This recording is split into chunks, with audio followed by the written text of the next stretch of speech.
Well, let's call this rowdy meeting to order. You calm down, keep it down. I was just making a comment here. It's unusual for our council meetings to get so quiet right at the last couple minutes before we start, and that's happened the last two meetings. And, I wish we had other meetings that would start off that way. But thanks, everybody, for being here. Let's call the meeting to order. And let the record reflect that all council members are present and accounted for. And tonight we are going to be starting off with the invocation with George Hella.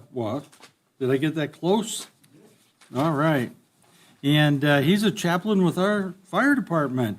So we want to welcome you. This is your first time here. Just keep in mind we're casual here, so it's not a big deal. And you're from the Shadow Mountain Community Church. We appreciate you coming all the way over here. And you're the young adult pastor. Now, question, are you pastoring young adults or because you're a young adult? I'm not that young anymore. I was guessing that from the color of. So anyways, you've been there almost 11 years, and you got your degree from Christian Heritage College, which is Southern California Seminary. And let's see, you were with these, are you still with San Miguel as a chaplain? Been over there with San Miguel as a chaplain for the last 7 years. So we're hoping that you have it down by now. And you joined Santee in late 2025. And you're a graduate, can you believe this? Santana High School. 94, wow. And you've lived most of your life in Santee. We're not going to ask you where you live now because we don't want to embarrass the fact that you're not here any longer. So we want to thank you. Please make sure that you keep this council in mind when you say the prayer, our great community, and of course our country and the state, because we all need a lot of help. And immediately following the invocation, we're going to have Captain Aldo Hernandez lead us in the Pledge of Allegiance. So please rise, everybody. All right. Thank you, everyone, if you'll join me in a word of prayer. Father, what a privilege it is to be here tonight, to see a community coming together to talk about the things that are important to the people of this community.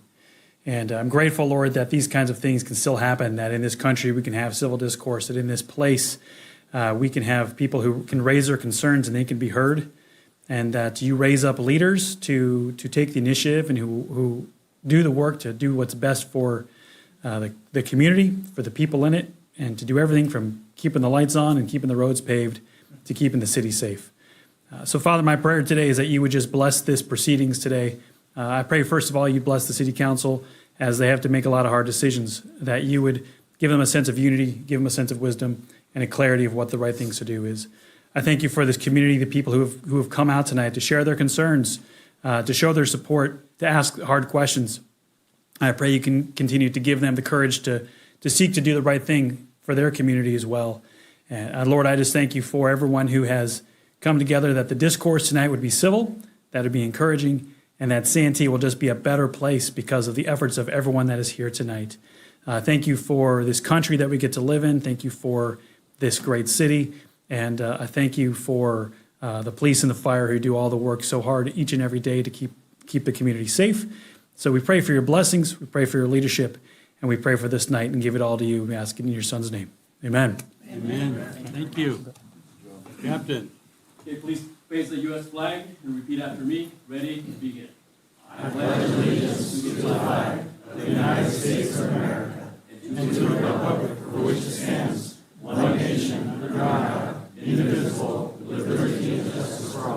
All right.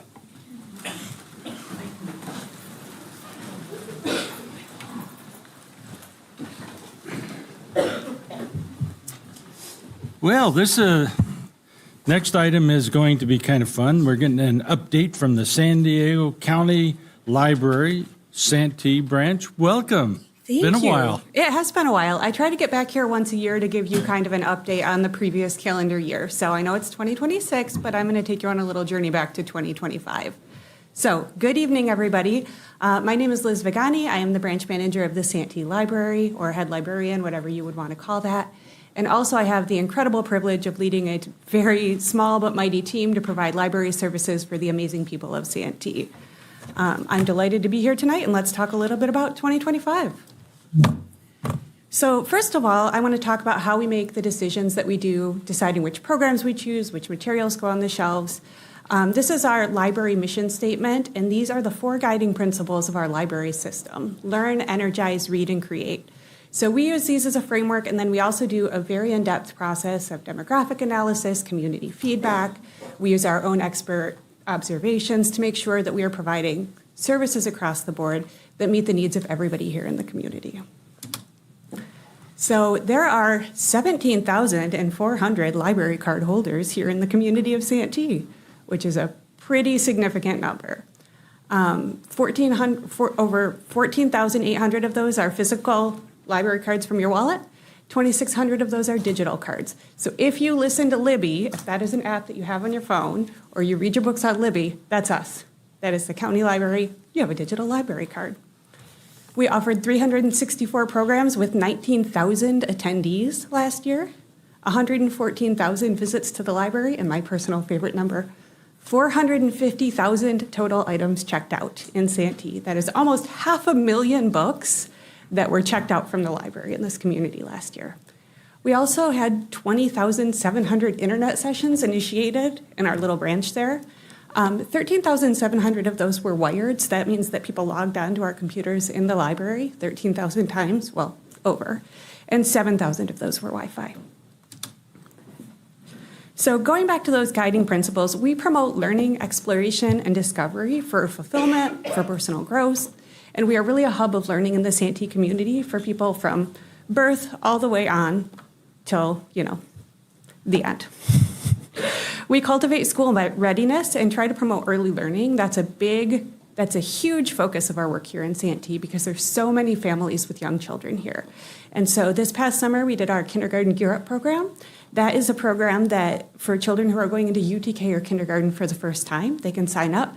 We have an 8-week class. The parents go on one side of the library, the kids go on the other. We have community experts there to help guide the parents through this transition, and the kids kind of get a little time alone with the librarian, but with parents still really nearby to sort of help work through that transition. We also facilitate technology access. This includes free Wi-Fi in the branch, our online computers, and we have one-on-one technology instruction. We are tied into the Calren Scenic Network, which is some of the fastest internet on the planet. So those 17,000 wired logins were on some of the fastest internet anywhere. So if you have a lot of work to do and need to do it really fast, come to the library because we have the best internet. We also offer learning opportunities for all ages. So here I'm spotlighting our Monday Fun Day, which is a weekly program for adults who have developmental and cognitive disabilities. This builds community. It helps us share public spaces. It helps people develop social skills. This is a very popular program, and we get between 50 and 90 people a week for this. Under the Energize guiding principle, this is one of my favorites. It's good. This really is civic engagement and being a part of your community. One of the ways we do that is through our state parks passes program. People can check out a pass at our library to go to any state park for free. We checked out over 140 state park passes last year. It was actually, if it were a book title, it would have been our most popular one. I thought it was going to be Diary of a Wimpy Kid, but it was not. It was the state park pass. Our customers came back and they told us they used these when they went to the Bay Area. They used them when they went out to Anzo Borrego State Park. These are going all over the state and coming back to us. We also promote civic engagement and open government with our municipal documents. We have local government postings, including city council documents available for people. And the Camp Elliott repository from the Army Corps of Engineers is housed in our library so people can come and learn about that munitions ground. We also partner a lot with your amazing, amazing staff here. I cannot speak highly enough of them. We do our first Wednesday programs here with the City of Santee Senior Program. We do a monthly program at the Teen Center. We do our summer learning events in Mast Park because we have so many people coming that we cannot squeeze them all into the building. So we do them out behind the building in Mast Park. And we get between 200 and 400 people, depending on who we have coming. And then we are also present at a lot of your city events. We partnered with you guys for over 29 events total last year with over 3,200 participants at those city partnered events alone. Reading. It's what we do. We encourage reading in every way to develop skills, to build hope, to nurture a love of reading. We want people to use their library cards to get access to millions and millions of digital and physical books. Our digital library is one of the largest in the country. That is that Libby app that I told you guys about. That's the second time I've mentioned it tonight, so you can tell it's special. We maintain a massive physical collection as well, and you can borrow books from all over the state and, in fact, from all over the country. A lot of people taking a community college class can't afford that textbook. We can get that from you from anywhere. Our littlest learners, which I talked about, this is a huge focus for us, love our twice weekly story times. We did 85 of those last year with 6,000 attendees. That is a huge number for story times over the course of a year. We had our record-breaking one about 3 weeks ago. We had 152 people. I was like, oh my God, this is so many toddlers. They're everywhere, but they loved it. And story time's not just for the children, and in fact, it's not, here's a secret, it's not really for the children, it's actually for the caregivers who are bringing the kids. So we sneak in little asides on how to raise strong readers, how to practice reading at home, and what that looks like. We also host a lot of book clubs throughout the community. So in 2025, we facilitated our annual One Book, One San Diego book club at Las Colinas Detention and Reentry Facility. We do that once a year. We also host a monthly book club off-site at Lantern Crest Senior Living Facility. And then we have an in-house book club in the library once a month as well. Studies have shown that book clubs have numerous benefits for adults, and this includes combating loneliness, which we know is a problem in our communities. We want people to connect with one another and meet their neighbors. It also helps build social skills, and it maintains cognitive acuity for people as they continue to age. So these are actually very popular events. We had like 16 people at book club last night. And finally, our final guiding principle is create. So we have classes in art, we have musical performances, and books and classes in our digital database as well to inspire creativity and instruct folks in the different creative arts. We also have a wonderful program called Discover and Go, where people can use their county library card to log onto our website and access all sorts of different free passes to attractions throughout San Diego County. So for example, you can get discount passes to the zoo, to the new children's museum. You can get free passes to some SDSU athletic events, and it just allows people to engage in their community in a way that they might not be able to if they don't have those financial means. So before wrapping up, I have to mention our friends at the Santee Library, whose work funds most, I'm going to be honest, most of the excellent programs that we talked about here today. If anybody would like to learn more about the Friends of the Library or visit the Friendly Used Bookstore, it is located right next to our library. And for anybody watching at home, information about our events and services is always available online at sdcl.org. So thank you for your time, and I'm available if you have any questions. Questions, comments? Thank you. It's been a wonderful year, and Santee is just such a fun community for us to get to serve. So do you have free parking at the Balboa Park?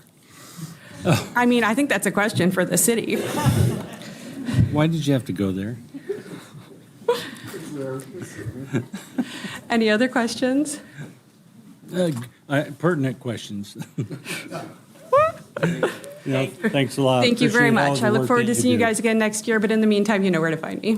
Well, we'll come appreciate by and see you then. We'd love that. Great, thanks a lot. Okay, so take Vice Mayor Hall off of my list here for comment questions. All right, let's see now. Boy, oh boy.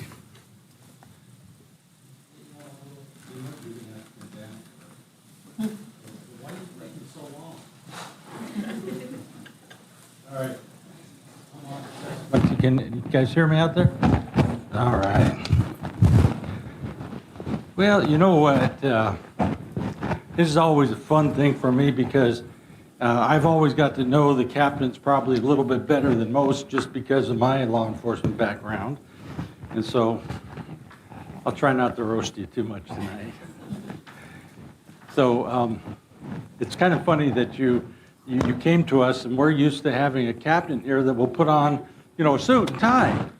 And I just had to deduce that maybe you didn't know how to put a suit on, too cheap to buy a suit, or you didn't have to think about what kind of color pants or shirt or jacket to put on. So this is what we got every day since you came here. And I'm okay with that. So anybody else get that same impression? Oh, now you're all going to be quiet. I've heard you behind doors, though. So every 2 years or so, sometimes our captains don't make it that long even, at our command. And Aldo's actually been here a little over 2 years. And I want to let you know that just for me personally, thanks for everything. It's great to call you up at any time of the day or night. And I did try not to call you at, like midnight or 2 in the morning. But for you to be that responsive is something that not every single contract city gets in their captain. So I want to thank you for that very personally. And why are we doing this is because obviously Aldo is moving on. We're going to be getting a new captain. We don't know who that is yet, but we're going to have a lot of demands also. And before you leave, though, I want to come on over here a little bit closer. Don't be scared of me. I left my gun at home tonight. So I wanted to give you this little certificate of commendation. And it says this certificate is proudly presented to Aldo Hernandez, San Diego County Sheriff's Office Captain. You know, it's kind of funny because the last couple of guys, they got promoted out of here. I don't know what happened with you, though. But there is hope, right? I hope so. Okay. How am I doing so far with the roasting part? So the city of Santee recognizes Captain Aldo Hernandez on his dedication to protecting and serving Santee residents and visitors, providing quality law enforcement services during this Santee assignment, as well as leading the daily operations of the Santee Sheriff's Station for more than 2 years. The time he spent in our community made an impact, and we commend him for a job very well done. We will miss you. I know I will. And we wish you all the best going forward. And this is us. I signed this, and you can put this on your wall or whatever you want to do with it. But I hope that you will think of us fondly and post it in a very proud place in your new office, wherever you're going to. Thank you, sir. You're welcome.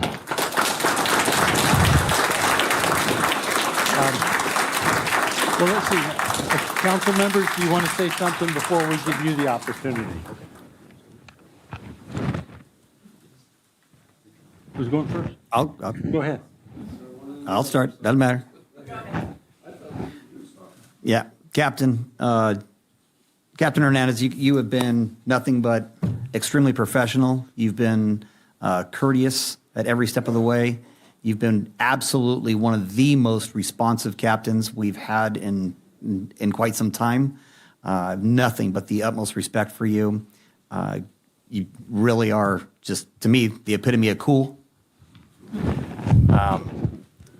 You know when it's okay to smile and let loose a little bit. You also know when it's important to keep that straight face and move forward. And like I said, you've done just a great job of balancing the two very professionally all the way across. And anytime anybody in the community has called me, all right, I have to call you. It's handled immediately. It's not a, well, you know you could do this. Well, you know you should do that. You just handle it. And I love that about you. That is what I find our captains should be doing. And you've never once complained about anything, even if there are weird hours or a weekend. Even if you weren't obviously on shift in any way, shape, or form, you still took care of it. And I just thank you so very much as both a council member and as a citizen of Santee. I truly appreciate you and all of your efforts. Thank you very much.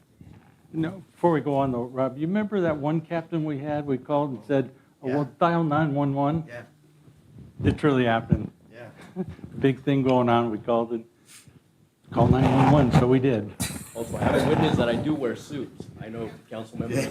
This is true. What happened? Absolutely. We were at an event together. I witnessed it too. So,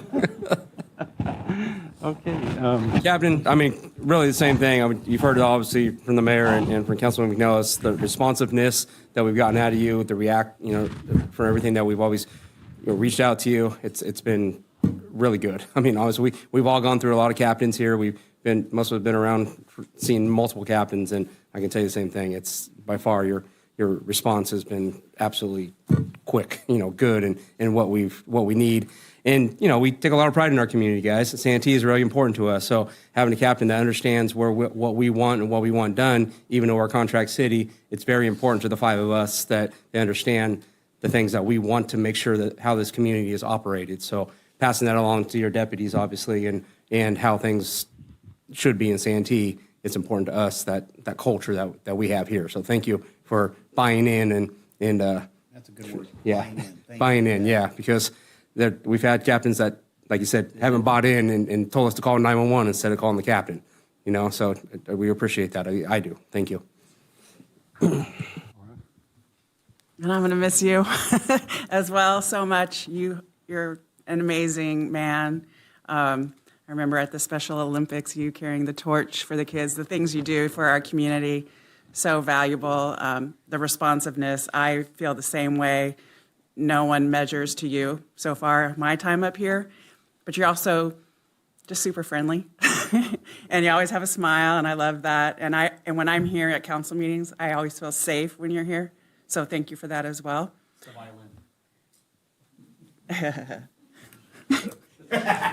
Don't listen, but I know what you mean. And so I wanted to share something that came out yesterday, California's safest cities of SafeWise for 2025. For San Diego County, Poway was number 1, San Marcos number 2, Encinitas number 3, and Santee number 4. So that's your work. Thank you very much. Well, I've told you how much I appreciate you, and I really, again, what everybody else is saying, every time we've called, no matter the time, you've been there, and you've handled it. If it's the whole e-bike thing, we ran into that. We've run into a lot of, just a lot of different problems, and you've always responded. You've always been there. I called you from Lakeside once, and you go, I'll deal with it. I'll handle it. And it's really helpful when there was a bad accident in Lakeside, and the sheriffs hadn't shown up yet. And I just said that we want to thank everybody sitting behind you, too, and standing behind you. And I just really appreciate everything that the Sheriff's Department does for Santee. So thank you. We'll miss you. all right, come on over here and say a couple words, even though you're usually pretty shy about saying things. Good evening, everyone. First of all, I want to thank our elected officials. Thank you so much for the kind words. It means a lot to me. All I wanted to do is serve you right and serve the city right. And I hope I think I did an okay job based on the kind words. You did okay. My teammates with the executive team, thank you so much. Everybody was just wonderful to work with. The rest of the city staff, just everybody was just great. We communicated really well, and we did a lot of great things. And lastly, the staff at the Santee Sheriff Station means so much that you guys are here. You guys truly, when I get those text messages, those phone calls from our elected officials, you guys are doing all the work. So I can't take credit for anything besides passing the word. And you guys are the guys buying in to make the city better, to make the city safer.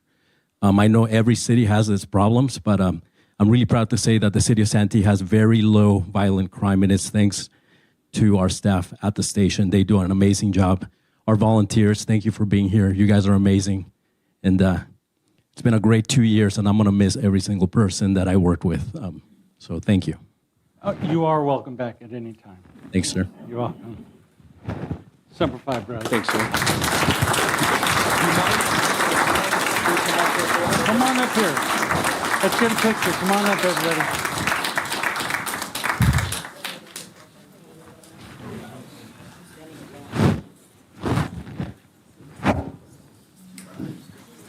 You guys want to stand up and move in so that we get you in there also? I don't know. You might get lost.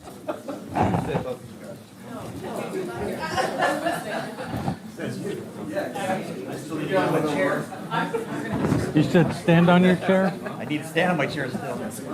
Come on over here. Come on over here. Former column of. When did you have any flashbacks? Everybody ready? Maybe? 1, 2, 3. I'm not Linda, so that's all I got. All right, thanks everybody for coming out. Guys, appreciate it. I could have taken it. It's fine.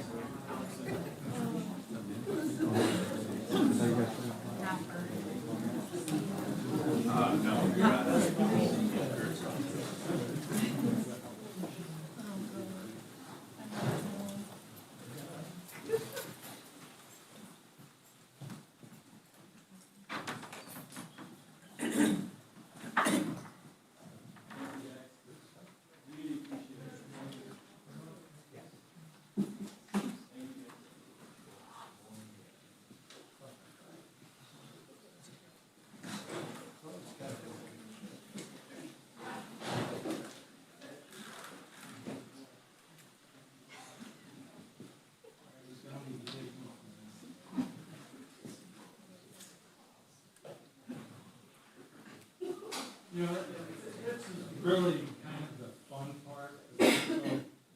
Disappointing part that we lose a good friend. I mean, not lose, but send them on to another assignment, I should say. All right, then, that's going to take us to the consent calendar. Any items to be added, deleted, or reordered? No. No. No, Mr. Mayor. No, sir. No. City Attorney. Any speaker slips? No, sir. Thank you very much. Do I have a motion to approve? Thank Second. you. Second. Beat you.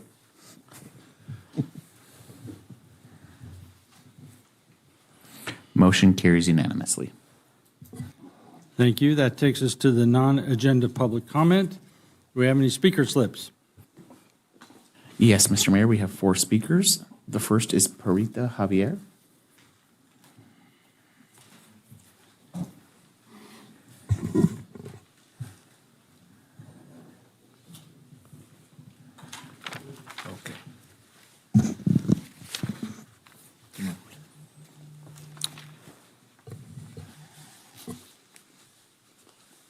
Good morning. No. Good evening. No. That's okay. It's close enough. No. Right. We, Cesar and Purita, both seniors and existing medical condition and victims of ceramics manufacturing with kiln located, constructed, adequate in 1984 in a community designated residential zone. We are hurt physically, mentally, and financially since reporting our community concern beginning June 2021 and up to this time ignored, enacted by 11 elected officer of the city of San Diego. Why? We now live in fear. Mathematically, we could only sense by proportion these same gross neglect of the 1993. Tijuana River Valley Pollution, Air, Water, Land, Coastal, Environmental Crisis Response of the city, nothing except the presentation of Councilor Vivian Marino with Border District 8 at Sandag that it began in 1993. Number one, legislation did not approve the state and condition sick and dying some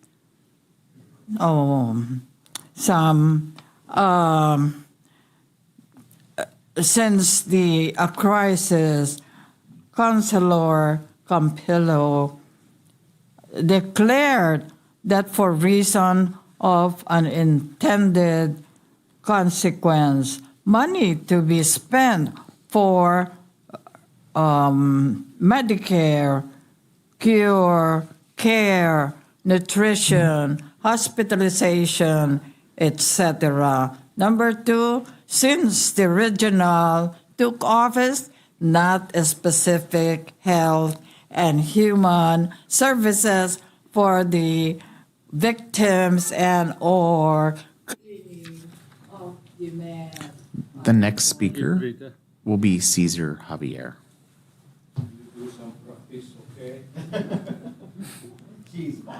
We pray that we would be able to surmount this crisis not only for us but our community, including those San Diegans by the border.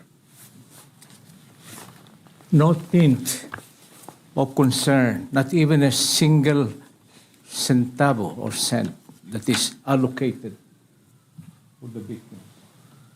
This crisis has been since 1993. How much more to us in our community? I am not a traitor to my city, but they are the ones. Humans are ignored, but they look after the animals at the Balboa Park Zoo. Now, where is justice here? We fought for correctness, justice, not only for ourselves, but our community, Asian Americans, Latino Americans, all Americans. But for 5 years, what cry, what language, what body language that is peaceful, a protocol that is for modern humans. What cry? I pronounce 2 words, apprehend, public firing squad or shot in the public. That's the only, I think, I could say. And Councilor Lacaba, when we were about to be escorted, Mr. Javier, I wanted to talk to you in my office and discuss your community concerns. I got the answer. He will talk again for the second time. He declared during the picnic at the San Diego 350, where I sought refuge, what to do. And coincidence, he was there, honoring the bicyclist, ignoring the environmental injustice occurring at the border. My God, it's happening to us, ignored. And so we voice this. City, county, APCD, and at Sandag. I have to mention APCD, ma'am, because APCD is money making. They wanted to refund the money spent to buy air purifier. Why? The next speaker Thank you, Cesar. is going to be Sheena Richardson. It's wrong. it's wrong. You should be informed and educated about. Caesar, thank you. Sir, thank you for your patience.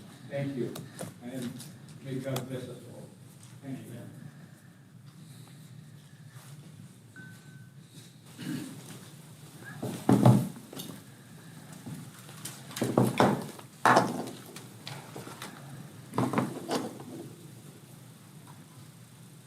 Should I start? Yeah, we'll start the timer when you start. Thank you. I'll try to make this quick. I am a homeowner in Carlton Hills, and this is my neighbor. She would like to pass her minutes on when I'm done. We have the same issue, and it is not being addressed because currently there is no ordinance in place to stop what's happening. We are on a street where an apartment building is directly behind our homes, and these tenants are mounting cameras in their windows that go above the wall that's between our property. And the cameras appear to have a clear view of our backyards and can be seen inside of our homes. And some of them are rotating lenses. We can't tell you the specs because we don't have the ability to get that close, but they have the ability to see into our yards, into our homes, to record what we're doing. And it feels like a complete and total invasion of privacy. I previously spoke with one of our sheriff's department about this. He physically came to our property and looked at it, and he told us that there were limitations set, so he couldn't go and tell them to remove it because currently we have California penal codes, but there is no Santee code that controls how people choose to use their cameras or where they put them. So I'm here tonight to ask you to please create an ordinance so that this can be controlled because it's getting out of hand. I literally was contacting the property management company directly about this, and they wanted very little to do with it. They were not being cooperative. And after weeks of going back and forth with them and showing them images, we got one person to remove their camera, and a week later, another one pops up. It's endless. And the more that we adapt to technology in our society, it's going to continue. And I would like us to get ahead of it now by creating rules that don't allow homeowners to have their privacy violated. I brought images with me. I don't know how I would show them to all of you at once. You can bring it to us. Down this end.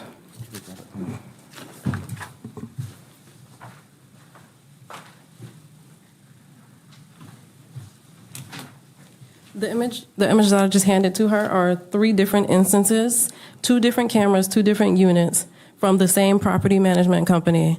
And I don't know what's occurring back there that makes them feel that they need cameras, but at the current angle, it appears that it is viewing into our yards. It's directly Okay, I can only have one speak.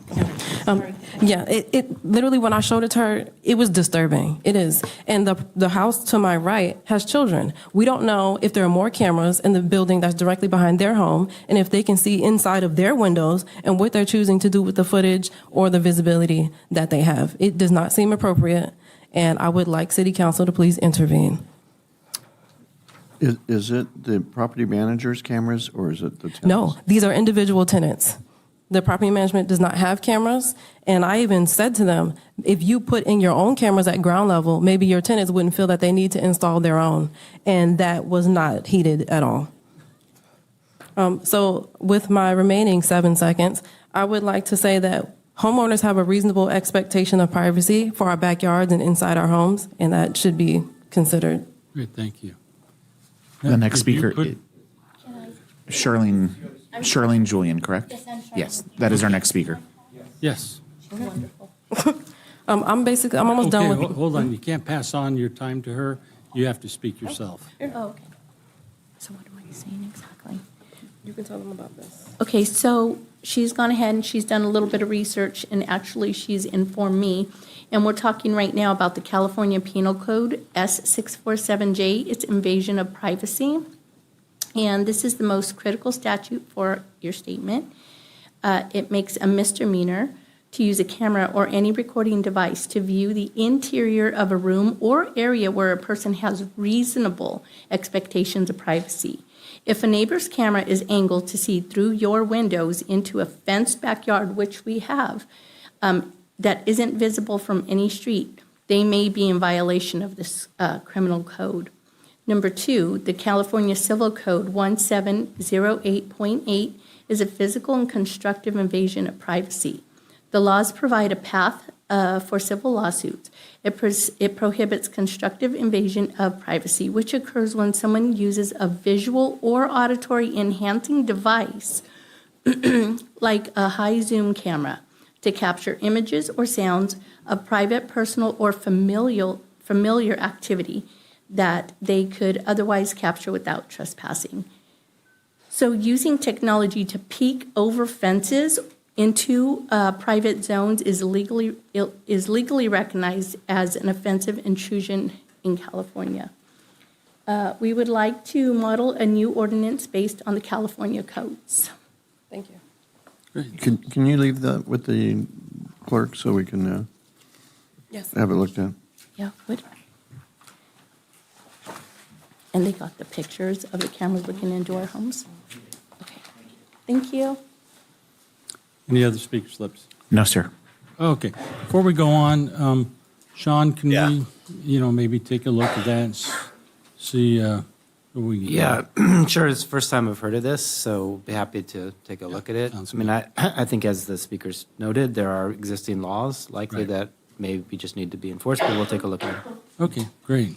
So, James, make sure that we do have all the information we I was need going to ask to you, get do we have back to- not just phone number, do we have an address, or we can make sure we have all the information? We can get all that. I do that. Have that from Sheena. We can. Okay, Yeah, make sure we get all appropriate information.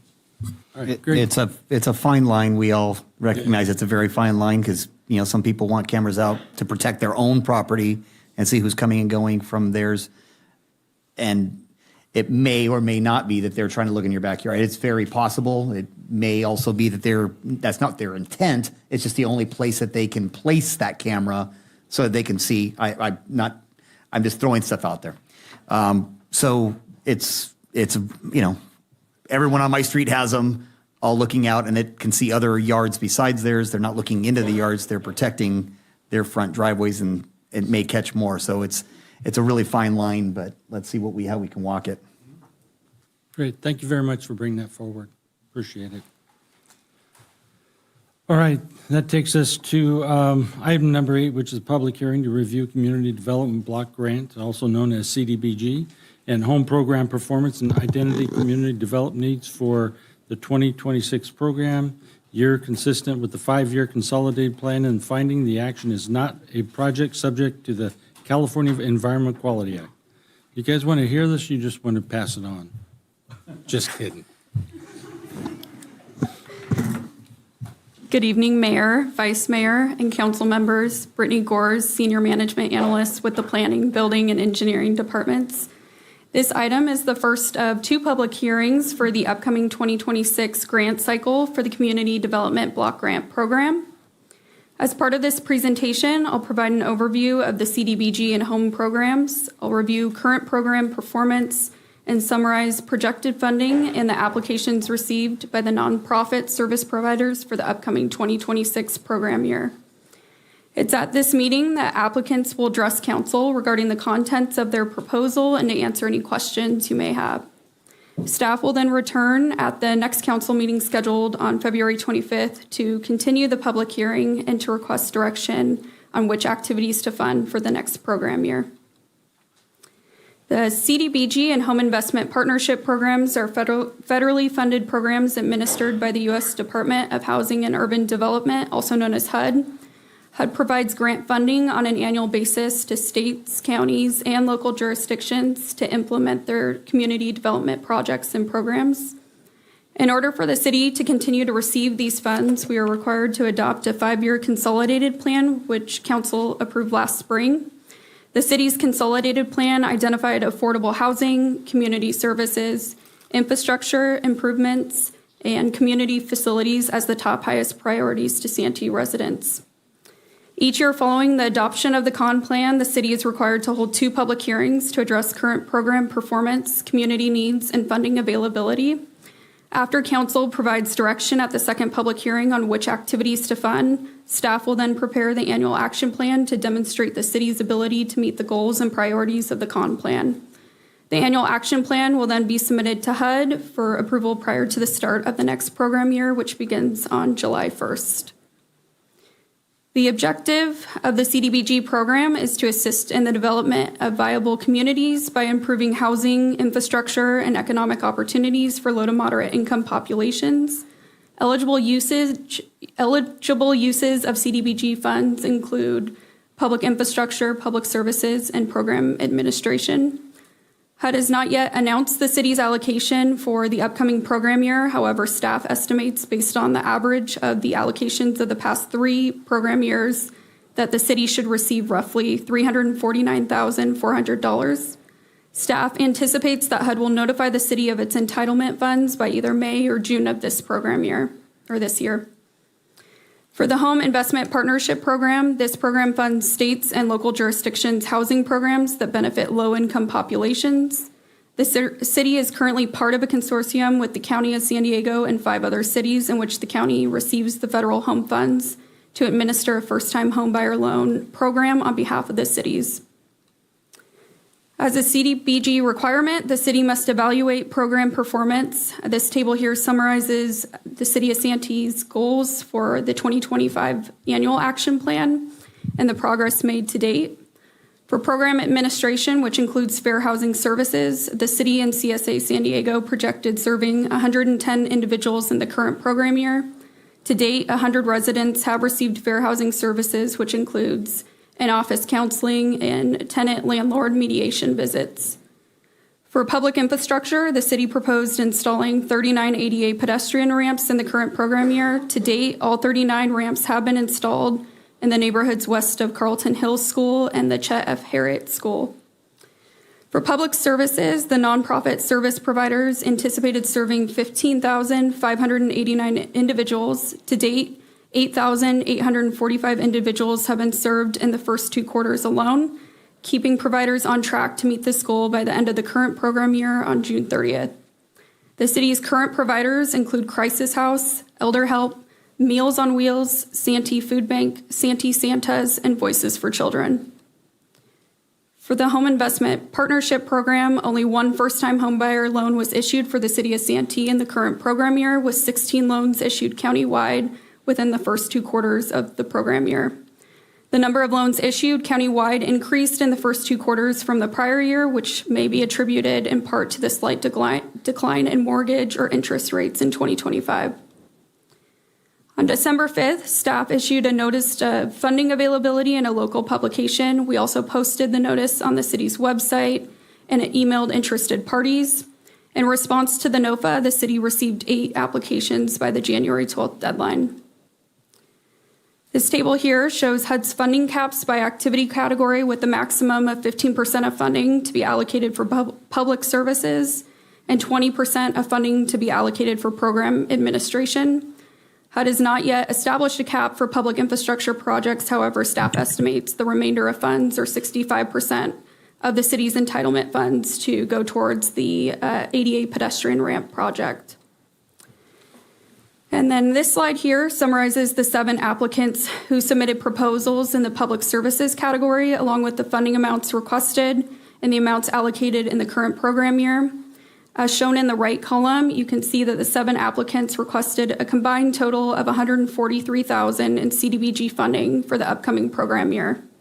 However, it is estimated that the public services category will be capped at approximately $52,410, resulting in over $90,000 that we will not be able to fund next program year in CDBG funding. 5 of these applicants are subrecipients in the current program year, while Recovery and Beyond is a new applicant requesting funding for the first time for a pilot program. Meanwhile, ECTLC is not a current CDBG subrecipient this year. However, they have been awarded CDBG coronavirus funds in prior years and recently were awarded a permanent local housing allocation grant by the city last month. In the staff report, you'll find a summary of these applications in attachment 2 with the full applications in attachment 3.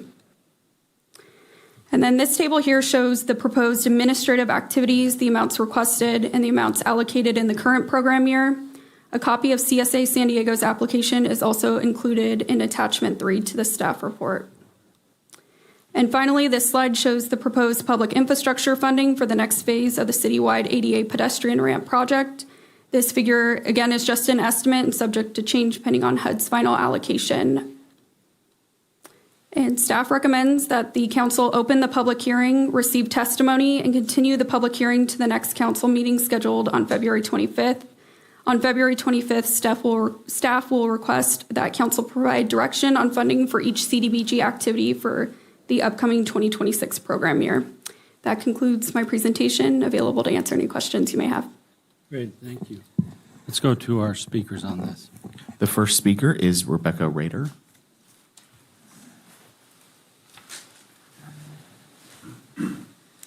Hi, I'm Rebecca Rader. I'm with Voices for Children. We're a current recipient of CDBG funding. I wanted to start by saying thank you to your staff, who's amazing to work with. They make something bureaucratic pretty easy and actually pretty fun. So it's been great to work with them. We are the CASA program for San Diego County. CASA stands for Court Appointed Special Advocate. They're volunteers that come from the community that are matched with children in the foster care system. There are currently about 100 kids in Santee that could benefit from a CASA, and you help us to, in any given year, to match a volunteer with 4 to 10 of those individuals. We try to serve every kid that we can who's in the system. They've been victims of abuse and neglect, and they need one consistent adult in their life who has their back, will go into court and advocate for them, but get to know them. They can help them with anything from medical issues to tutoring in school. But most of all, a lot of research, particularly from Kaiser, shows that one consistent adult can add positive childhood experiences, give them confidence, make them feel like they're valued, which is important. So I would ask that you consider funding us again this year, and thank you for your time. I appreciate all you've done for us. Thank you. The next speaker is Tonya Hendricks.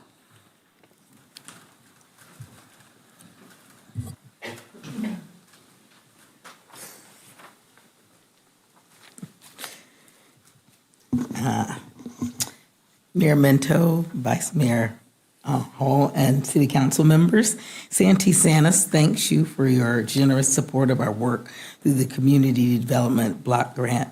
And tonight I'd like to share with you the results of this year's program. Santee Sanis provides food and toys to qualifying families during the holiday season. Each family receives food for 2 weeks and a gift card to a local grocery store for the purchase of fresh food. Each child from 0 to 9 received gifts valued at $150, and each child 10 to 17 received a $100 gift card to either Walmart or Target. The toys and gifts are all wrapped and labeled with the child's name. In addition, each child receives books and a family game. This year, Santee Sanis served 212 families, which included 348 children and 29 senior citizens, for a total of 726 individuals. 200 poinsettia plants were distributed to seniors in our local mobile home parks, Stanford Court, and Edgemoor Hospital. Santee Sanis brings many members of our community together. This year, we had over 200 volunteers, each donating a minimum of 2 to 3 hours of their time to make our program successful. Volunteers include elementary school-age children, junior and senior high school students, couples, families, seniors, former and current recipients, employees who work in Santee but live in other communities, and of course, city officials like yourselves. Most of our volunteers return each year, and we continue to hear their comments about the worthy work of Santee Sanis and their joy at being part of it. Santee Sanis can only accomplish our mission with the support of our entire community. Santee schools participate in a grocery gift card drive. Community members fill the toy collection boxes hosted by over 100 businesses in our community. Santee businesses outside our local area, and charity organizations also provide monetary support. Santee Santas also works closely with the Santee Fire Department to provide emergency assistance to Santee families who have been displaced from their homes due to fire or flood. This year, we were able to assist 3 families suffering these unsettling events. Your contribution to Santee Santas helps cover the cost for food items that must be purchased each year. We are grateful for your trust in us to serve the families in our community, and we are here tonight to request that you continue to fund our program next year. We're available for any questions. Thank you for your consideration. The next speaker is Andrea Ausland.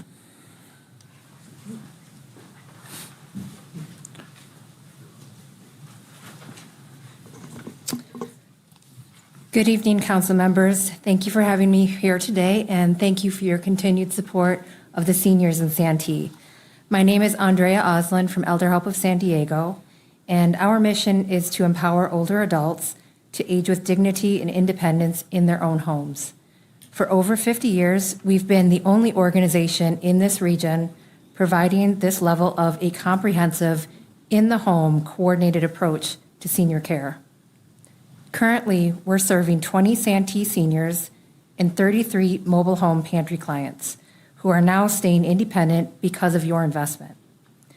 Through our care coordination program, they receive home safety modifications, transportation, pantry deliveries, and other ongoing support.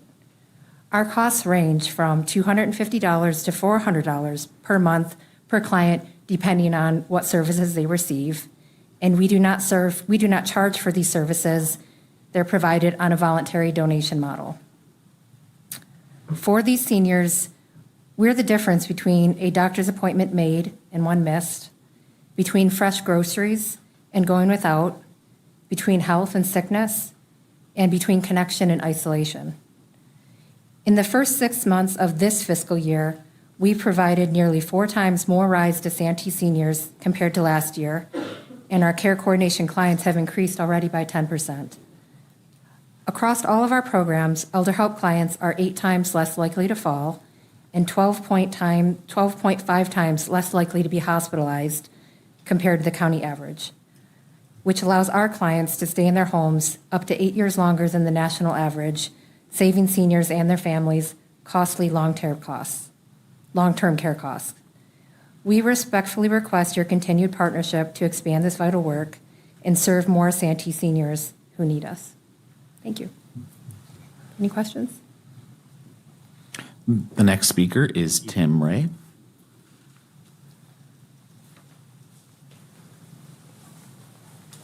Good evening.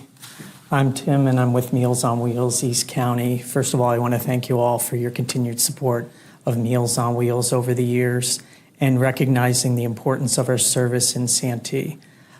As you all know, Meals on Wheels, the foundation of Meals on Wheels is our volunteers. Our volunteers actually save our organization over $2 million a year. Otherwise, we would have to go ahead and employ people and actually reimburse them for their mileage. So we're very blessed to have the volunteer force that we have.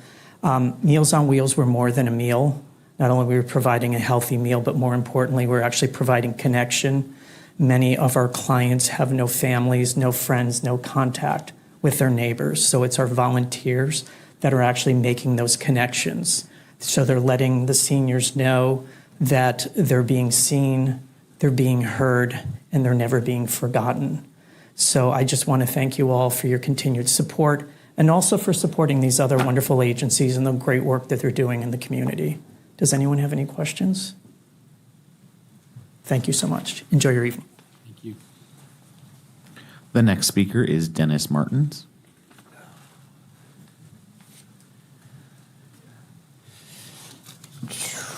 Honorable Mayor and City Council members. My name is Dennis Martins, and I come before you this evening on behalf of the Santee Food Bank. And as the president of the board, I first want to thank you for the 43-year relationship we have had with the city of Santee and the many funds we have received over those years. Without your support, we would not be able to do what we do. As for what we do, well, we provide food. And in the calendar year of 2025, the Santee Food Bank served 11,065 households representing over 30,000 individuals. Now, while the majority of these residents in Santee, some does come from out of area as we distribute commodities for the San Diego Food Bank, and it is a county-wide program. In addition, there are still some of out of area people who are coming for the food pantry service as they have not quite gotten used to the fact that we no longer serve out of area clients in this program. We did do that. We started serving our out of area when COVID hit, and then in the middle of 2024, we decided to go back. We're doing our best to gently wean them off this program. And of course, none of this could happen if it were not for the great group of volunteers that we have who do pickup, sorting of foods, keeping the facility, and most importantly, getting the food out to those people who need it. It would also not be possible if it were not for the generous residents of Santee who provided 11,376 pounds of food through the post office Stamp Out Hunger program, plus the pounds and pounds of food that we receive from local residents and local businesses. In addition, there are tons of food we receive from the Santee food retailers through the Feeding San Diego's Fresh Rescue program. Unfortunately, this past year, we did not receive donations from Catholic Charities or from Sprouts as they did not do their grab and give this past holiday season. As a result, our non-perishables were at an all-time low, causing us to reduce the amount of food that we could give out. We almost had to purchase food in order to provide it. However, our biggest challenge throughout the year is operating expenses, which I'm sure it is for everybody. Utilities and insurance are continually going up. And so with that, we kindly are asking for $35,000 this year. We look forward to our continuing relationship and for this opportunity to speak to you. Any questions? I mean, you guys know us pretty well, right? Yes, sir. All righty. Thank you very much. Then the next speaker is Estela de los Rios.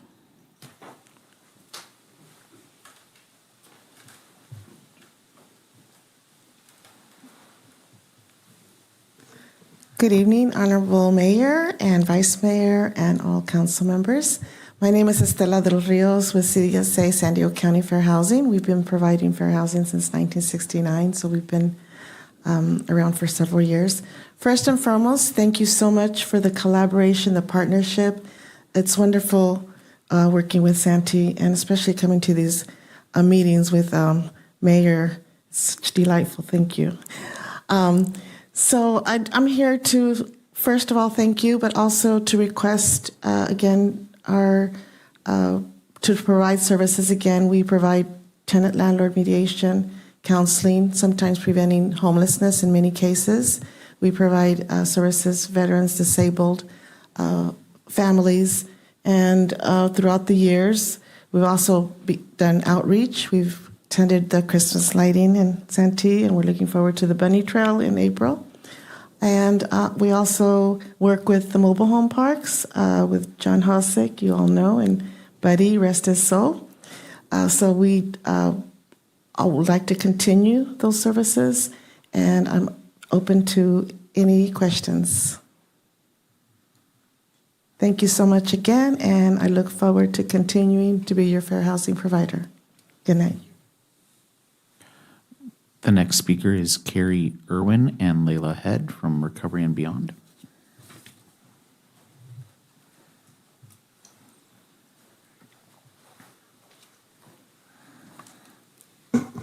Good evening. Thank you for the invite. My name is Carrie Irwin. I'm currently an owner and operator of Step by Step Serenity and Beyond. It's a recovery shop on Magnolia. I have 38 12-step meetings that I hold daily, and I serve between 100 and 150 Santee members. Over the years that I've been doing this, for the past 9 years, I've noticed that there's a gap in our system as far as substance abuse, mental health, and homelessness in Santee. So every day, somebody comes to me and they want to go to one of our residential programs that's in San Diego County. In order for them to do that, they need to do a screening, an intake, or go to detox or the hospital. So what happens is after I assess them, I don't have anywhere for them to go. And I'm losing them back into the riverbeds, back into the homeless, back to wherever they came from, because not only do they not have phones, but they don't have services.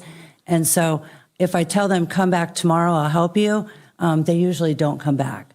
So I'm applying for the Community Development Block Grant. I would like to open a 15-day transitional program where when they come to me, I can immediately take them to the transitional home for recovery and beyond. I provide clothes, food, and shelter while we make those phone calls to get them their screenings, and they can have 24-hour care so that I can make sure that they get to the programs and get the services that they need. I believe that over the last 9 years, I've probably served about 1,000 people, and I would say about 75% of those are still clean and sober today.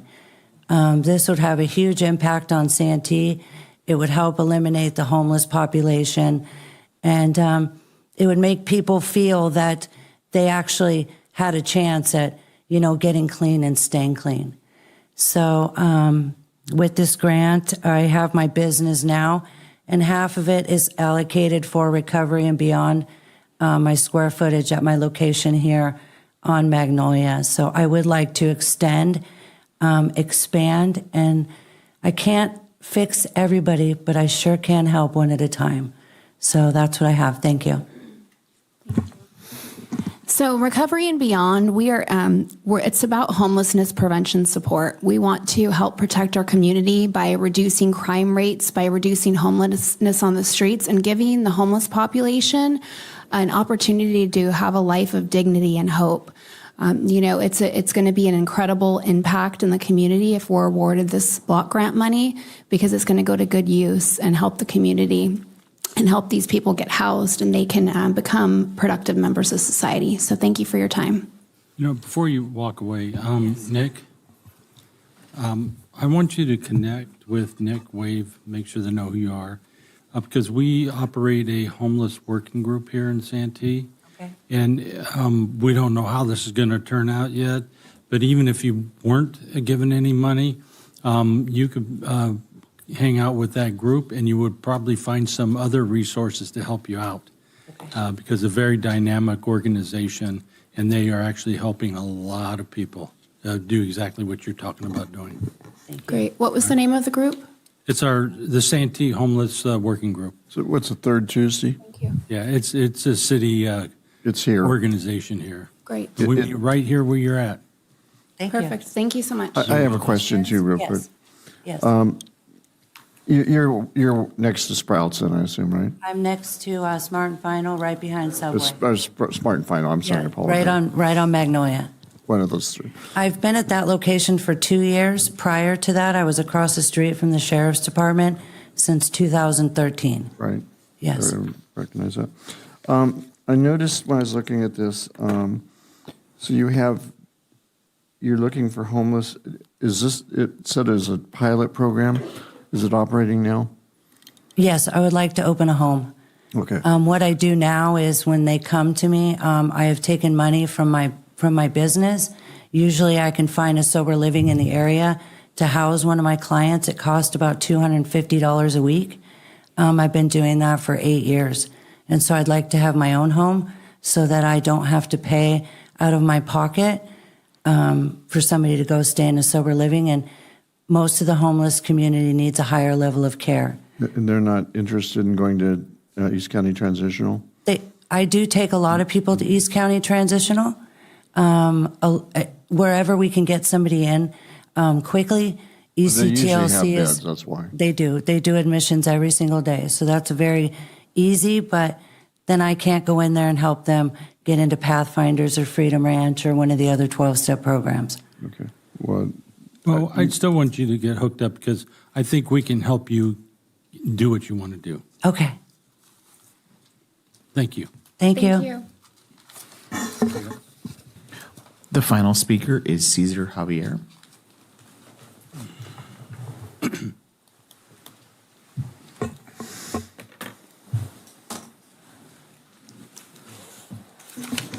Sir Mayor, Ma'am Cobal, and our elected officials of this, I would say, peaceful city. Number 4, statewide, if I got it correctly. Congratulations, and thank you for the laudable presentation. In my heart, I could say, what is a home when no one is there? Divine mandate says, He let us lie down in a green pasture beside the still water. I said this to the APCD. Are we really in a green pasture where clean air and clean water, where humans would thrive over the years? And we are still humans, not from Martian land or moon land. So we congratulate and worship and say thank you, God, and thank you for this continuing, consistent consideration, an element in rural urban planning, shelter. Human first, because He will be the one to protect our shell. Human first, because it is the seed of a society, a culture. And so He could think good, better, best, including mobility, circulation, communication. And that is the entirety of rural, primitive to a modern metropolis or megapolis, if I still remember those words. I have 50 seconds, and I could only say that with the leadership, where people, residents, would have that trust toward the leadership, nothing is impossible. The inputs, the thoughts of our leadership here, I could only testify that this city will consider all these elements as seen here. But we won't stop there. There must be improvement, and that is the essence of this meeting, eternity. Congratulations, and we only envy you because in our community it's different. Thank you, sir. Thank you, ma'am. Mayor, we did have a late submission from East County Traditional Living Center for a speaker slip. It was received after the item started. If you would like to give them. We're not going to be able to take that. And sorry, it's a hard, fast rule that we do. But we do know who you are. Okay, any other speaker slips? No, sir. Great, thank you. Comments or questions from the council? Okay, thank you very much, everybody. The only thing I will say is that it's really interesting because we've been doing this a long time, and some of you see over and over and over again. And so that's one reason why it's so, it's almost like we don't even need, I hate to say it like this, need to have people come in. But what it does is it definitely lets us know that how interested you are to keep helping people and doing things for the communities out there. And so thanks for spending your time coming out here and talking to us. It's folks like you that make the world go round. Thanks. And it is actually important that you show up. It's important to me. I'm sure it's, yeah. Oh, I'm not 'Cause if you don't saying show it's up, not. if you don't show up, I don't think it is important to you. And therefore, it's not a priority to you. Why should it be a priority to the community? So, I wasn't it's very, suggesting that at very all. important that you show up, and thank you very much for doing it. And just so you know, there's a very limited amount of money that we have, so it's not Clearly. like we're not, we would love to help everybody, but there's not a lot there. Thank you. Mayor, we are looking for a recommendation, a motion on the recommendation, which would continue the hearing to the. I'll make So the moved. motion. Second. Okay, I have a motion and a second. Please vote. That was an easy one. Thanks for reminding me. Motion carries unanimously. I get caught up in the emotion to make the motion.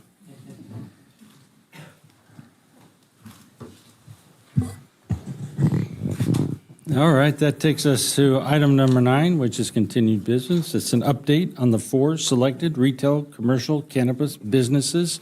That's also known as CCBs here in the city of Santee. And finding the update is not a project as defined by the California Environmental Quality Act as CEQA, and therefore not subject to CEQA. Good evening, Mayor, Vice Mayor, and council members. Tonight, I'll give you an update on the city's commercial cannabis project. More water. As a reminder, staff started drafting the cannabis ordinance in March of 2021 with adoption in August of 2022. The adopted ordinance allows up to 4 commercial retail businesses.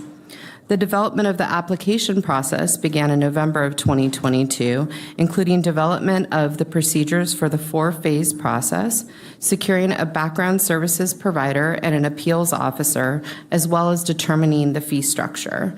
The process was approved in March of 2024. Starting with the release of materials that were required for submission in August, the 45-day application period started in September.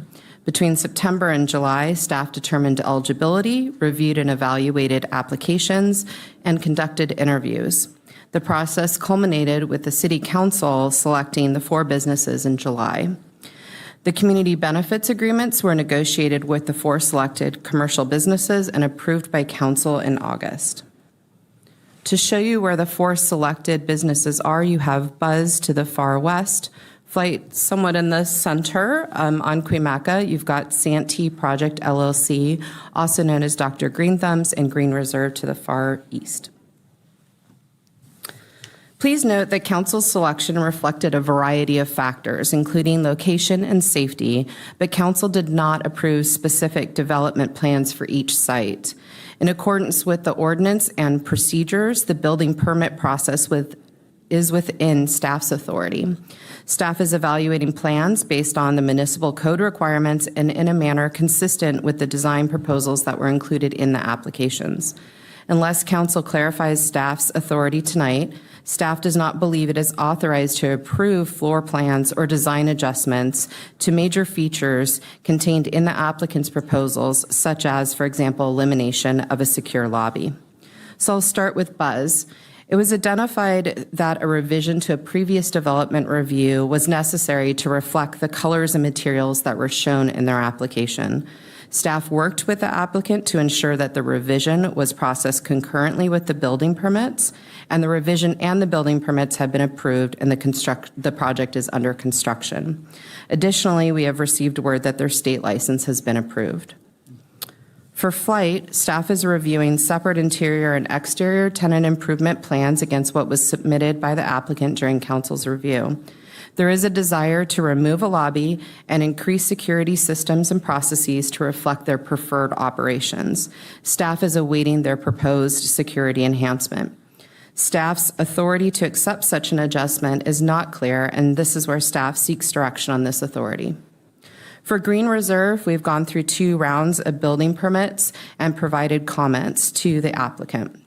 Staff has also separately met with the applicant, their architect, and the property owner to walk through their proposed layout to ensure there's a minimal impact to the site.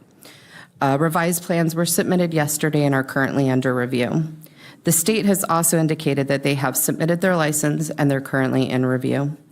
For Santee Project LLC, also known as Dr. Green Thumbs, after 5 rounds of review, their building permit has been approved, their project is under construction, and their state license has been approved.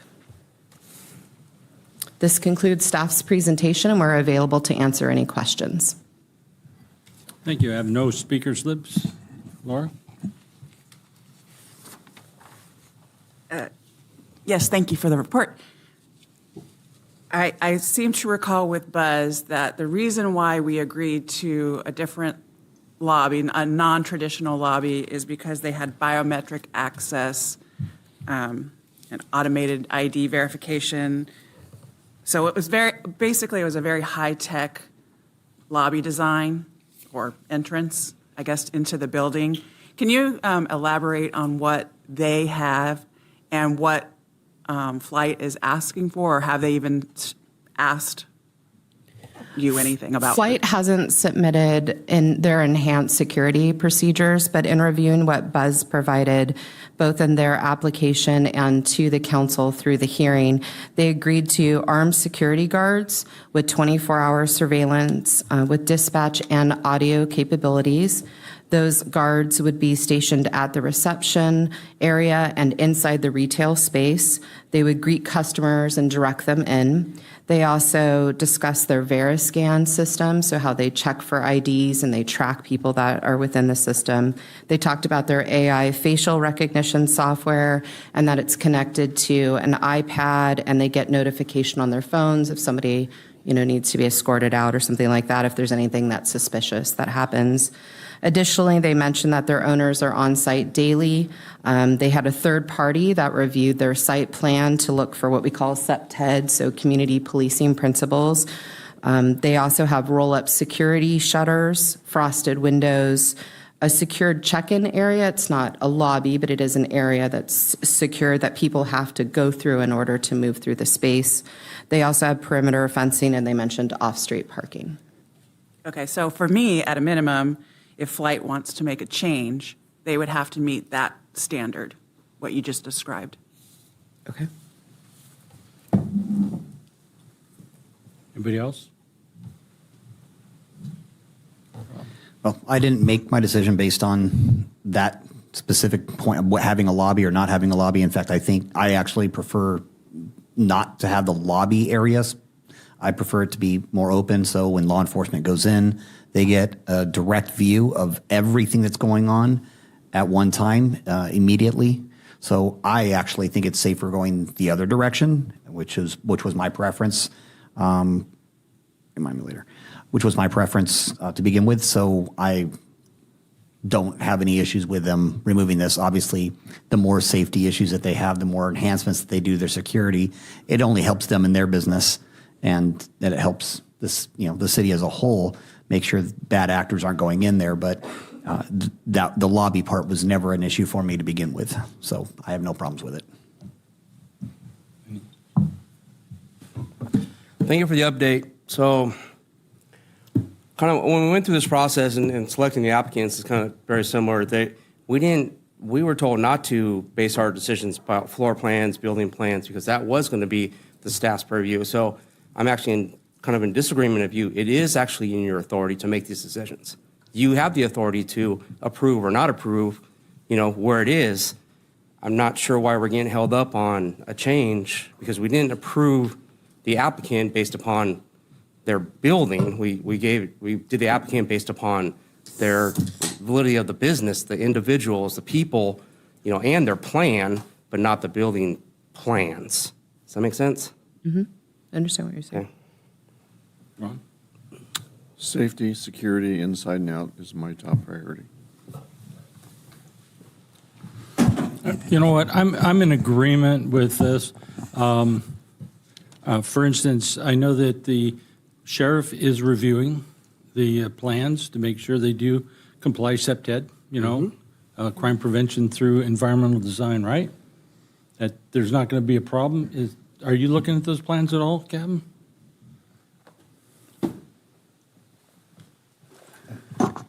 We haven't yet, but we'd be happy to look into it, as well as I believe our licensing division might be involved. I'm not sure to what extent they are involved with the dispensaries.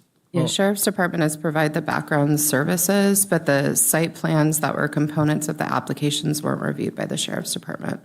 They do have to meet DCC requirements for premises plans. What is DCC? Department of Cannabis Control, I apologize.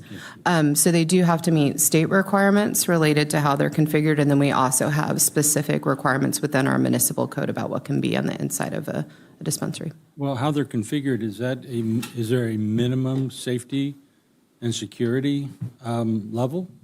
There's not, I mean, there are requirements that the Department of Cannabis Control requires, like related to the IDs and things like that, but but there's not, there's kind of like, this is what they require and those are the standards, but some of the things that I noted from Buzz go above and beyond what the Department of Cannabis Control requires. Well, the reason why I'm asking this question is because some people may not understand that there are those minimum standards, and we apply that when we look at the permits. I thought the sheriffs just automatically did SEPTED on all the businesses. But I know the fire department, they make sure that everything is correct in these places also. You review the plans, is that right? From a health and safety aspect. Yeah. Our correct, fire from marshal health and does, safety. yes, sir. Okay, thank you. And so the reason why I asked the questions is because I have confidence that your department is going to make the right decisions. And since this is our first, group of, and probably hopefully our last group that we have to take care of all at one time, I think that we're going to just trust you on this. And my direction would be is go forth, conquer, and make it as safe as possible. Work with them. Yeah, as long as they're meeting the minimum codes or, the safety, that they should have the option to get the business where it needs to go. Exactly. But I just want to, from my remembering of the 16 applicants, they did, 15 of them made a point about their lobby and their lobby security, and Buzz was the one that explained in great detail what they have that separates them from the other 15 with their technology, and to me, that should be equal if we allow it at another location. Otherwise, maybe all four would want to redesign, and then there is inequity and security in that process. So I want it to be fair for all the businesses, and I do remember it is very important to me what the inside of the building and the controls inside the building have.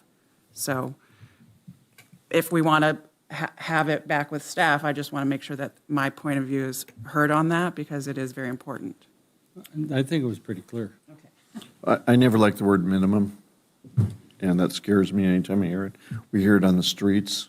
I don't like that. There's street repairs. A minimum is to me substandard, so it needs to be above minimum. And if there's any problems, then we come back. Right. But to the equity side of it, they should have every opportunity to enhance their, It sounds like Right.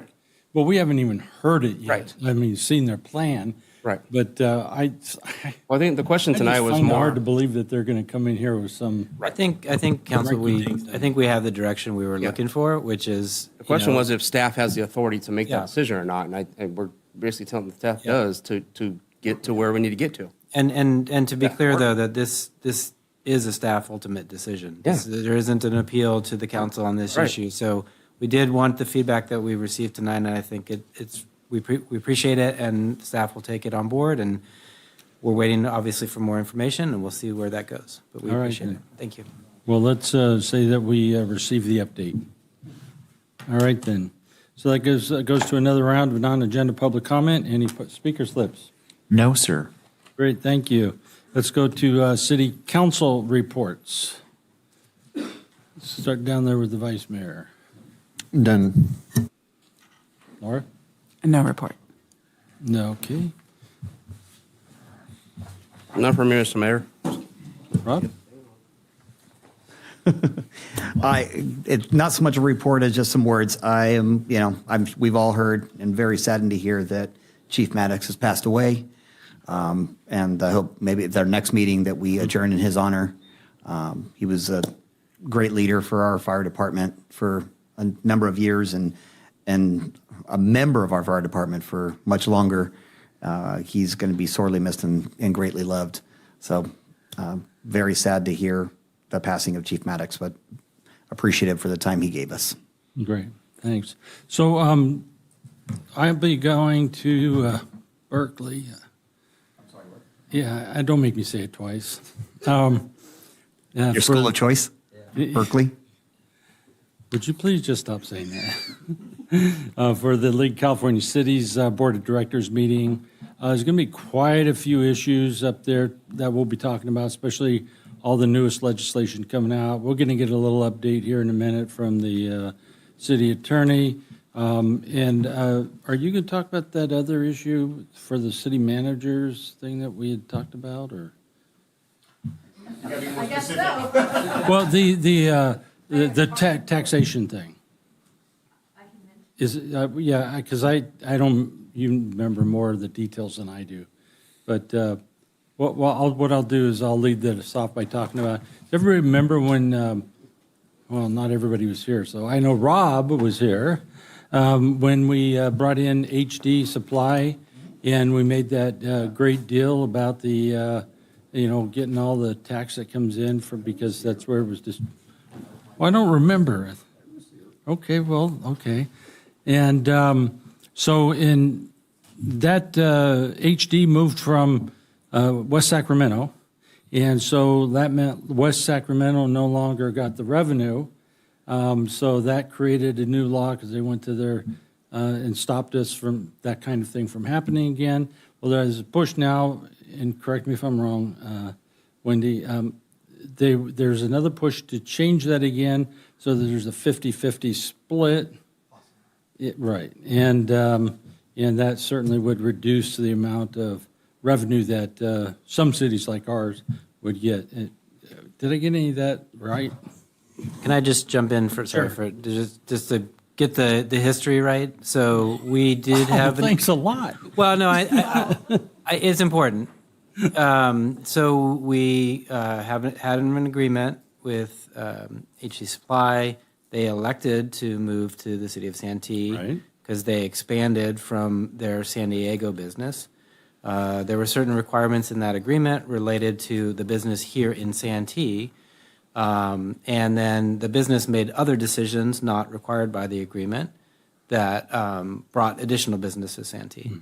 That did prompt the legislation that you've talked about, and it's an issue that has been raised from time to time.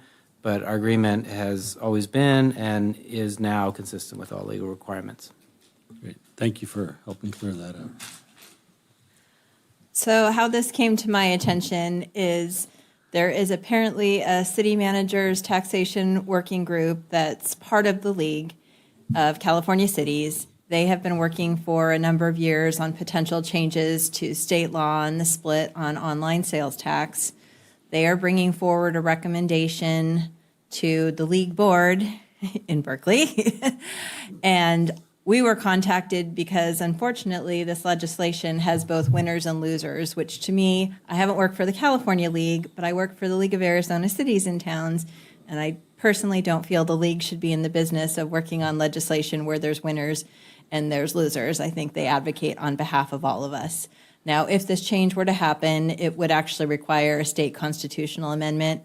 So I think the working group is bringing it to the board for informational purposes. There's not an action that the board could take, and I don't think the League has the financial capacity, even if there was the appetite, to try to run a statewide state constitutional amendment. So it's out there. We would be negatively impacted by it. There's certainly cities that would gain revenue. We would lose revenue. I don't see it really progressing, but it's out there and something that we're keeping an eye on and will be on the agenda on the 15th. But I would say I don't think it's something the League should take a position on. I think they should be neutral. But that's Wendy's personal opinion. Should we submit a letter of non-support? Yeah. A letter of neutrality? Not neutrality.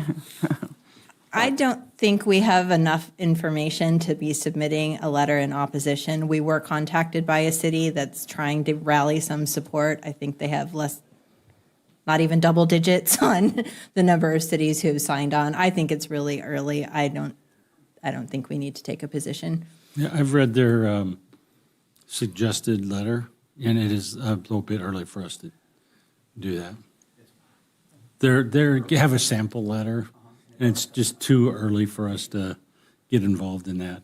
But depending what happens up in at the meeting, it will give us a lot more information. Is that it? Counselor? Mayor, Vice Mayor, City Council, I do have a report tonight. Every year for the last several years, I've tried to bring to you a brief report on new laws that were enacted in 2025 that may have relevance to Santee. So this is the report for this year. Next slide. The legislature was very busy again in the last legislative session. There were approximately 2,300 bills introduced. About 100 of those related to housing, continuing the trend of aggressive housing requirements. Of those 2,300 bills, about 917 were actually enacted and went to the governor's desk for signature. About close to 800 were signed into law, and then the governor vetoed 123 of those bills. In the staff report, there's some brief summaries of some of the laws that caught my attention as being potentially relevant to Santee. If you have questions on those, please let me know. I'd be happy to provide follow-up information on them. Obviously, each law has its own application, and some of it is pretty complicated. I'm not really here tonight to answer all the questions, but I'm happy to follow up if you do have questions, and I'll provide that additional information to council.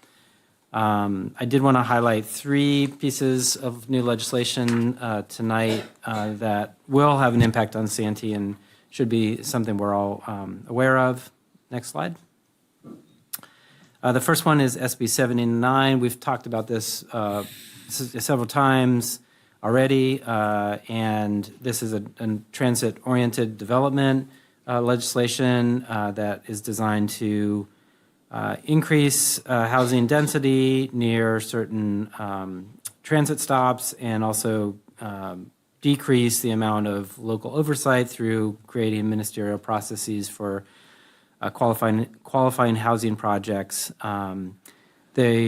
It's going to be relevant to Santee. Exactly how it's going to play out, we're not really going to get into the details because we're still working on how that's going to play out. But you do have the trolley stop in Santee Trolley Square.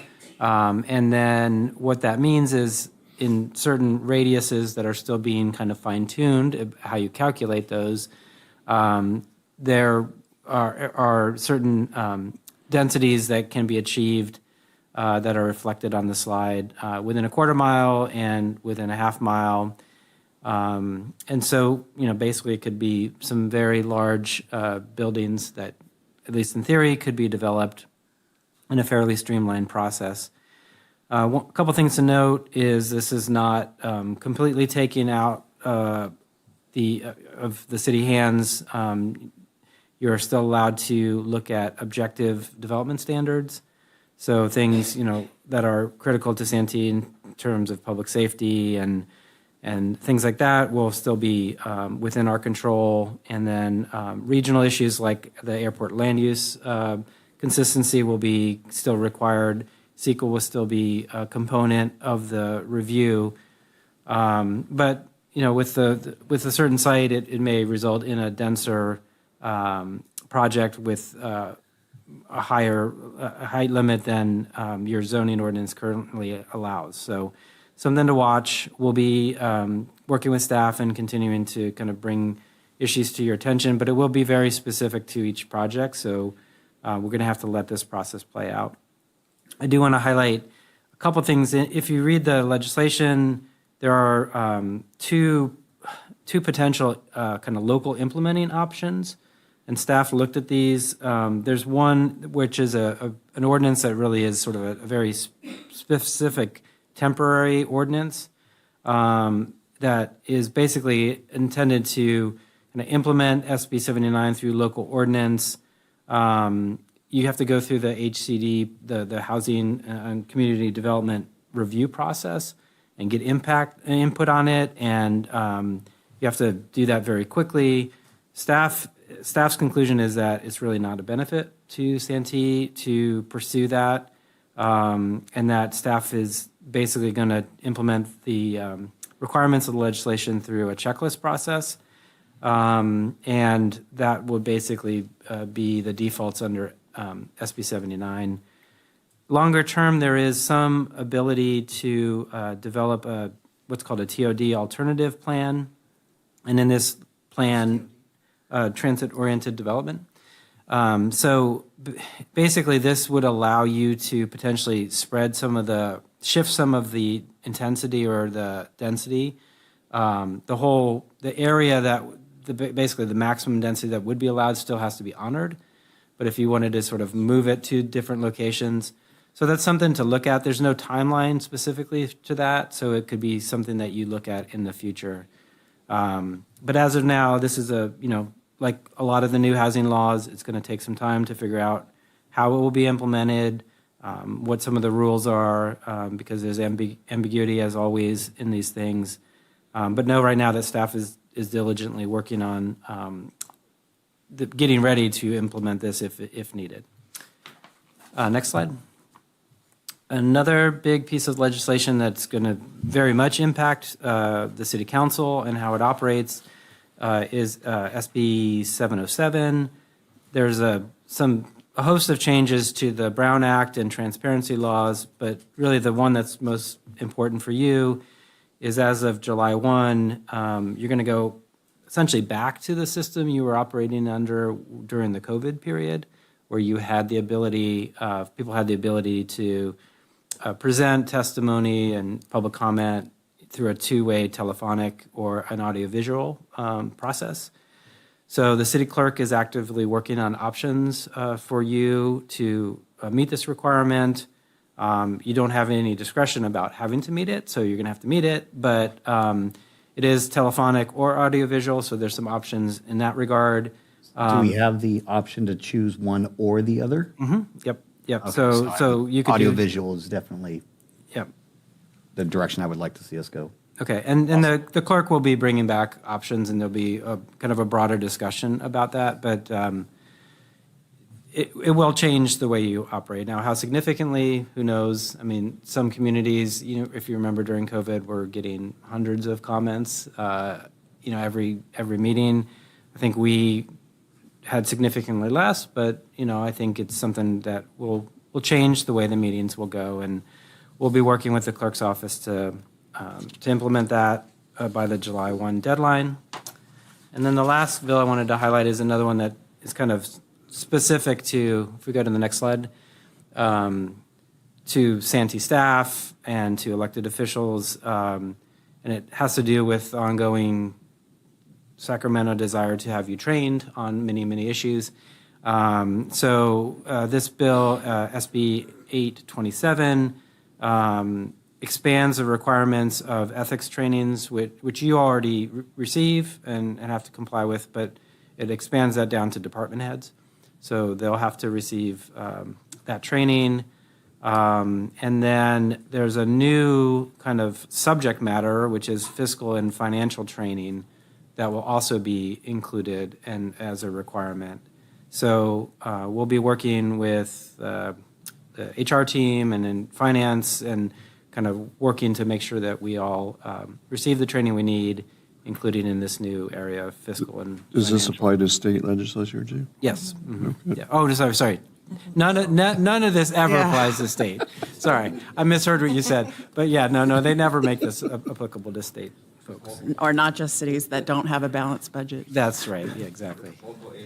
Yeah. Does San Diego have to do 4 hours or 6 hours?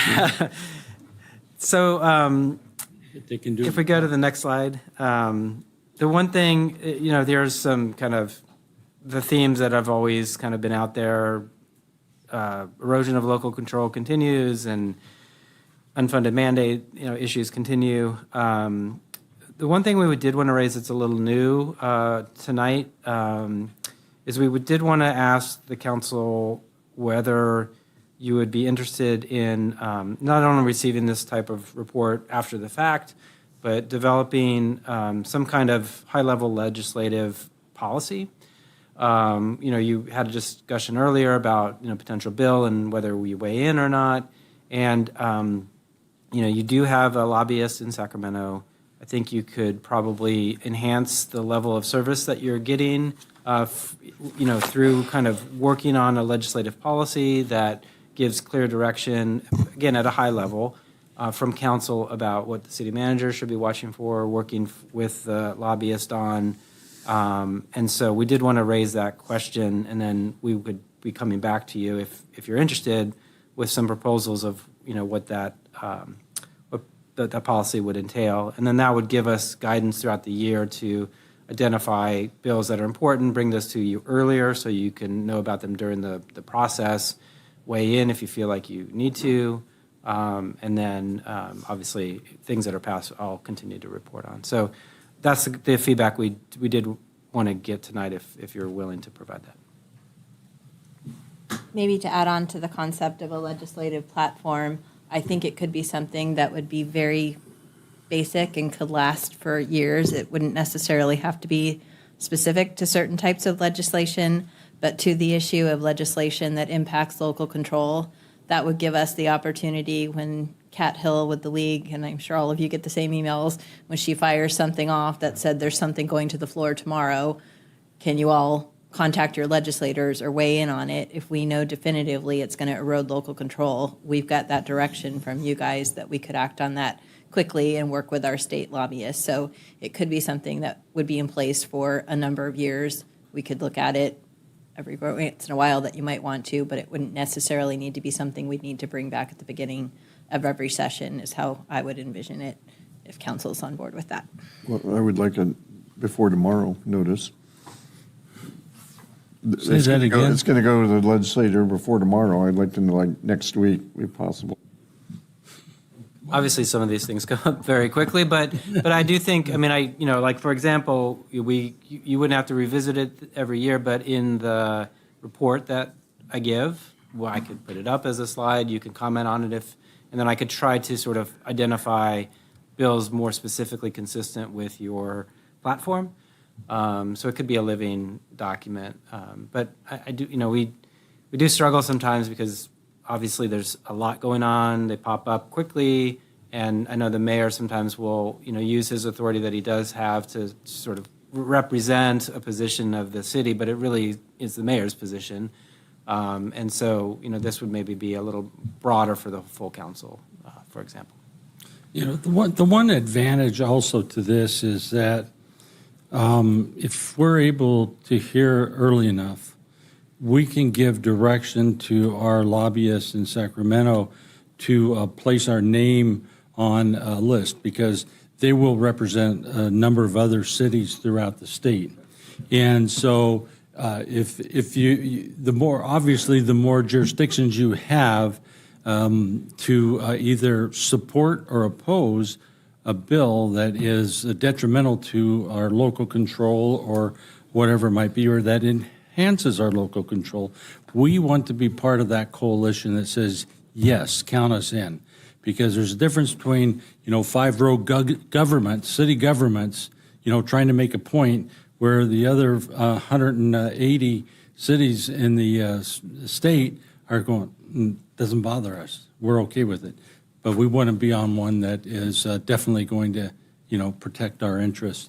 So I'm very much in favor of it. Anybody else? I'm in favor of it too, and Sean and I do have deeper conversation. But I have and Wendy we went over a lot of these as well. But I do have two short questions for SB 634, and that's the local government homelessness one, where it prohibits a local jurisdiction from adopting a local ordinance or enforcing an existing ordinance that prohibits a person or organization from providing support services to a person who is homeless or assisting with acts related to basic survival. Would that mean, or could that mean that governments, local jurisdictions that have no panhandling laws, for instance, that would be not panhandling would be allowed? And I don't think, obviously, again, these things are going to have to play out over time, and there'll be potential disputes. This bill is targeted more specifically at some cities that took very aggressive actions, particularly it's really started during COVID, to kind of prevent community organizations from assisting and providing certain services that were not necessarily sponsored by that city. And so that's really what it's getting at. I don't think, I didn't read it as having direct application to anything we're currently doing in Santee. Okay. But that is an area that we'll watch closely. Okay, and then the second one, it might be a question for staff. I'm not sure. Oh my gosh, where is it? Oh, it's SB 499, residential projects, fees and charges. But it says this measure authorizes local agencies to collect parkland or recreational impact fees before issuing the certificate of occupancy if the park or recreational facilities are identified for emergency purposes and are included in the safety element or local hazard mitigation plan.